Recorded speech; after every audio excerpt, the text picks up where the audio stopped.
Monsieur Toussaint Iloufa, bienvenue sur ce plateau de Télé 50. J'espère que vous allez très bien. Je vais très très bien, merci beaucoup. Alors, nous allons parler avec vous de l'arrestation des 10 combattants arrêtés en Afrique du Sud. Ce sont des combattants de l'UDPS, bien sûr. Quelle lecture faites-vous de manière concrète de cette arrestation?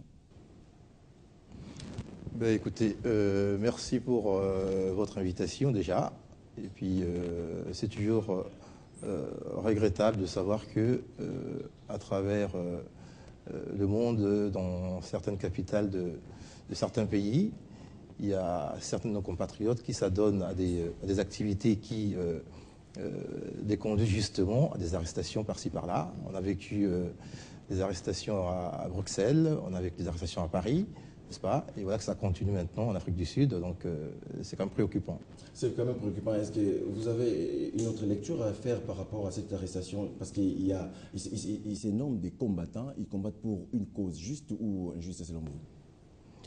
Vous savez, des causes peuvent être justes, n'est-ce pas? Mais il y a aussi surtout la façon justement de la présenter. Vous voulez que ces combattants les présentent de quelle manière?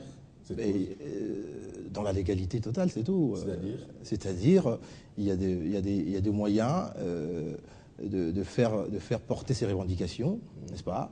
Dans tous les pays, grâce à cette démocratie que tout le monde appelle des CE, n'est-ce pas? Il y a toujours de façons de faire pour ne pas aller au-delà de la loi. Parce que la démocratie implique aussi la loi, le respect de la loi. Dès lors que nous restons dans la légalité, je ne suis pas sûr qu'il leur arrivera justement tout ce qui leur arrive aujourd'hui à travers le monde entier, des arrestations, des rixes avec de police étrangères, ce qui est assez fâcheux, n'est-ce pas? Et ce qui ne arrange pas trop l'image de notre pays. Devrait-il combattre en dehors de la République démocratique du Congo ou devrait-il être ici sur place et puis combattre, selon vous? Vous savez, il aurait été souhaitable justement que tout cela se passe ici au Congo même. Et je crois que par rapport à ce que j'ai vu dans ce pays, dans notre pays, parce que je fais beaucoup d'allers-retours, n'est-ce pas? Il y a des champs de liberté qui existent aujourd'hui. Il y a assez de tolérance dès lors que nous restons dans le cadre de la loi, n'est-ce pas? Et quand il y a des revendications à faire... Vous parlez de la tolérance. Oui, nous tolérons la loi aujourd'hui dans ce pays. La Constitution reconnaît au peuple, aux citoyens, le droit de manifester, n'est-ce pas? Dès lors que le citoyen reste, encore une fois, dans le cadre de la loi. Bon. Maintenant, pourquoi ne pas manifester à l'étranger? Mais vous savez, à l'étranger, moi je vis à l'étranger depuis plus de 20-25 ans, n'est-ce pas? Il est conseillé, lorsqu'on vit dans un pays étranger, de respecter les règles et les lois de ces pays, n'est-ce pas? La France, la Belgique, les États-Unis comme l'Afrique du Sud a ses lois, n'est-ce pas? Et ne peut pas permettre encore moins des étrangers venir transgresser leurs lois. C'est ce qui est compréhensible. Mais en Belgique, il y a eu agression physique de Léon Kengoadolo, qui est le président du Sénat congolais. Oui. Il n'y a pas assez de retombées par rapport à ce qui s'est passé, selon vous? Retombées dans quel sens? C'est-à-dire, ils ont été interpellés, mais à la fin, on ne connaît pas la suite de l'histoire. Mais il appartient justement aux autorités congolaises. Qu'est-ce que vous dites? Quel commentaire faites-vous par rapport à toutes ces agressions des combattants, bien sûr? C'est assez regrettable, franchement. Y a-t-il des solutions? Si. Permettez-moi d'abord de commenter sur l'agression de M. Kengoadolo, parce que c'est une grande personnalité. Je crois que dans la hiérarchie constitutionnelle, c'est la deuxième personnalité du pays, n'est-ce pas? Je vois très mal qu'une telle personnalité arrive dans un pays aussi proche de nous que la Belgique, soit laissé et livré aux combattants ou à des agresseurs parce qu'il aurait soutenu ou serait de telle ou telle partie. Ça n'a pas de sens. Maintenant, des solutions, oui, des solutions, il y en a, et on peut toujours en trouver. Lesquelles, par exemple? Il faut déjà trouver, parce que les combattants sont un peu éparpillés, au fait, n'est-ce pas?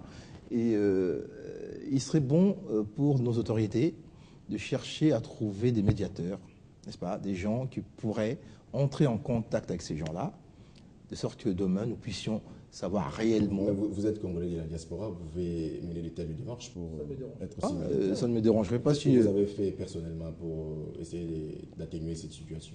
On discute. Parce que dans toute chose, il faut toujours garder le contact, le dialogue. On discute, on essaie de voir dans quelle mesure on peut éviter. On peut déjà reconnaître à ces combattants leur droit à manifester, tout en leur rappelant la loi. Que ce soit ici en RDC, comme ailleurs où ils se trouvent, n'est-ce pas? Donc il y a la loi, il faut rester dans ce cadre-là pour éviter justement ces problèmes, parce que la plupart de ces gens-là sont des responsables, n'est-ce pas? Ils sont de pères de famille, ce sont de gens qui travaillent, et du jour au lendemain, comme ça, se faire arrêter, non seulement on pose des problèmes à sa propre famille, mais aussi au niveau du travail, dès lors que l'employeur saura que, parce que vous avez transgressé la loi, il n'est pas évident qu'ils vous reprennent aussi facilement. Mais ce n'est pas l'information que nous avons. On dit que tous ces manifestants sont des gens qui développent une oisiveté cruciale, qui ne font rien en Europe ou encore en Afrique du Sud. Ce sont eux qui s'adonnent à de tels actes. Effectivement, comme dans toute manifestation, il y a toujours de la manipulation. N'est-ce pas? C'est pour cela que lorsque vous organisez une manifestation, il faut vous assurer déjà de la sécurité, n'est-ce pas, de personnes, et puis éviter qu'il y ait des éléments éparpillés qui viendront justement perturber et gâcher finalement votre manifestation. Parce qu'une manifestation, derrière une manifestation, il y a des revendications. Et ces revendications, dès lors qu'elles sont acceptables, n'est-ce pas, on peut écouter ça et puis essayer de trouver des solutions. Alors nous allons revenir sur les 10 combattants arrêtés en Afrique du Sud. Quel impact, selon vous, dans la lutte contre l'agression des Congolais à l'étranger? Ça a quel impact? C'est le même impact que ça a pu avoir en Belgique comme en France. C'est-à-dire qu'à un certain moment, ce sont des personnes qui doivent se rendre compte que, vous savez, Montesquieu disait que la liberté, n'est-ce pas, c'est faire ce qu'autorise la loi, n'est-ce pas?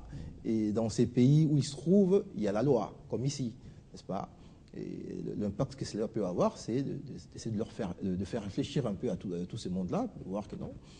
Est-ce qu'il n'y a pas d'autres moyens pour nous éviter justement ces gens déconvenus? C'est ça le problème. Alors on parle des démarches que vous pouvez entreprendre pour bien sûr atténuer cette situation. Qu'est-ce que vous proposerez à la nation congolaise, aux autorités congolaises pour bien sûr atténuer cette situation, comme je l'ai dit tantôt? Alors, moi je propose, ou je suggère aux autorités congolaises, ici comme ailleurs, n'est-ce pas, parce qu'il y a aussi les consulats où se trouvent les autres. C'est-à-dire d'éviter l'arrogance et le mépris, n'est-ce pas? Parce que la plupart de ces gens-là, vous savez comme moi, le rôle que joue la diaspora, n'est-ce pas, au niveau du pays ici, et donc ce sont des citoyens congolais, même si derrière eux, il y a aussi ceux qui ont déjà... Ceux qui sont au pays sont aussi des citoyens congolais. Hein. Mais tout à fait, donc ils ont les mêmes droits. Ils doivent être traités sur le même pied d'égalité, justement. C'est-à-dire essayer de trouver des personnes, il y en a, des personnes qui feraient le pont, n'est-ce pas, entre la RDC et ces gens-là, pour voir réellement si leurs revendications, n'est-ce pas, on peut trouver une faisabilité, n'est-ce pas, de sorte que leurs revendications puissent être satisfaites, mais tout en évitant derrière le chantage, n'est-ce pas, parce que force doit rester à la loi. Donc moi je crois que les autorités feraient mieux d'ailleurs, d'écouter ces gens-là. Et s'il y a aujourd'hui une difficulté de communication entre elles et ces personnes, il y a des gens qui vivent ici comme là-bas, à l'étranger, qui peuvent jouer le rôle de médiateur. Comme vous par exemple. Ben, pourquoi pas? Mais qui sont derrière ces gens-là, ces combattants? Qui sont derrière eux? Parce qu'ils commettent des actes vraiment abominables. C'est ça la difficulté aussi, parce que... y a-t-il une main noire qui se cacherait derrière ces combattants?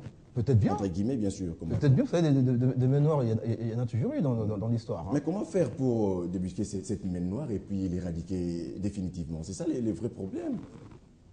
C'est ça l'inquiétude. C'est quand on aura commencé justement ce travail de dialogue avec ces combattants, quand on saura réellement ce qu'ils veulent, parce que après, ils seront fort clos. S'ils nous disent après que finalement, nous ne savons pas ce que nous voulons, c'est bien d'aller attaquer les ambassades, n'est-ce pas? C'est bien d'attaquer les autorités congolaises qui arrivent de façon privée ou officielle dans telle ou telle capitale. Mais dites-nous maintenant, finalement, qu'est-ce que vous voulez? Moi, je connais certaines revendications des Congolais de l'étranger qui veulent avoir le droit de vote, qui cherchent à obtenir une reconnaissance de la double nationalité. Mais ce sont des revendications que vous et moi... Nobles. Tout à fait. Alors pourquoi les faire à l'extérieur? Pourquoi ne pas venir ici sur place les faire?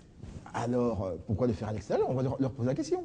Vous êtes Congolais de la diaspora, vous avez une idée sur cette question? Parce que, comme pour la plupart, ils estiment que le pays n'est pas encore assez... Ils estiment seulement. Oui, ils estiment, oui. Vous savez, quand on est de loin, on voit des choses autrement. Autrement. N'est-ce pas Heureusement que Télé 50 est en train de diffuser et de vendre l'image de la République démocratique du Congo de manière positive. Il y a changement, il y a mouvement en République démocratique du Congo. Vous êtes aussi sur place, vous devriez en principe communiquer ce qui se passe ici. Mais je n'arrête pas. Moi-même, souvent, je suis pris à partie par mes propres amis. Quand je leur dis, mais c'est bizarre, je reviens du pays, mais il y a des choses qui changent, n'est-ce pas? En bien.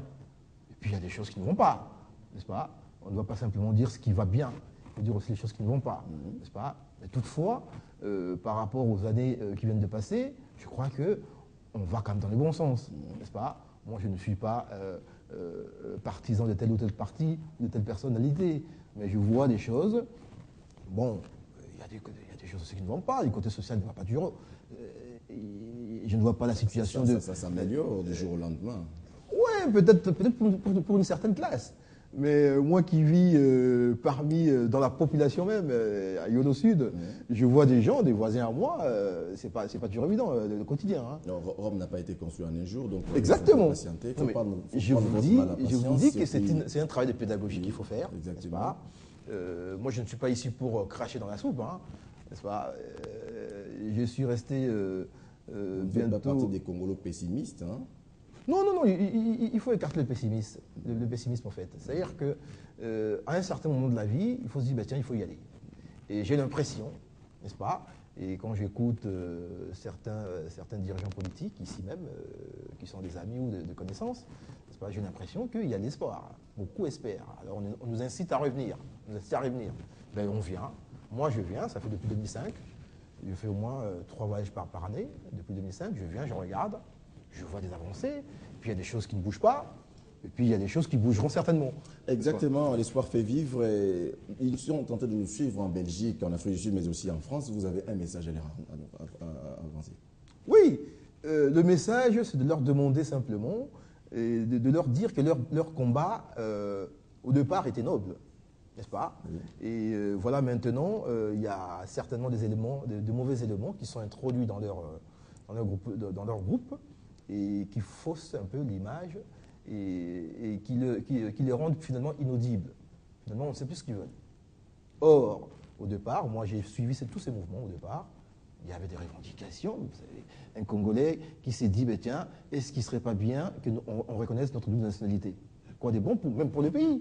Vous vous rendez compte, même ma fille, n'est-ce pas, aujourd'hui, si on reconnaît la double nationalité, qui a un peu la fibre justement patriotique, à la fin de ses études, cherchera à revenir ici parce qu'il n'y aura pas de problème. Aussi, pardon? Il faut le prouver. Mais tout à fait. Mais vous savez, tout se prouve, n'est-ce pas? Hein? Je dis bien se prouve et s'éprouve. Voilà.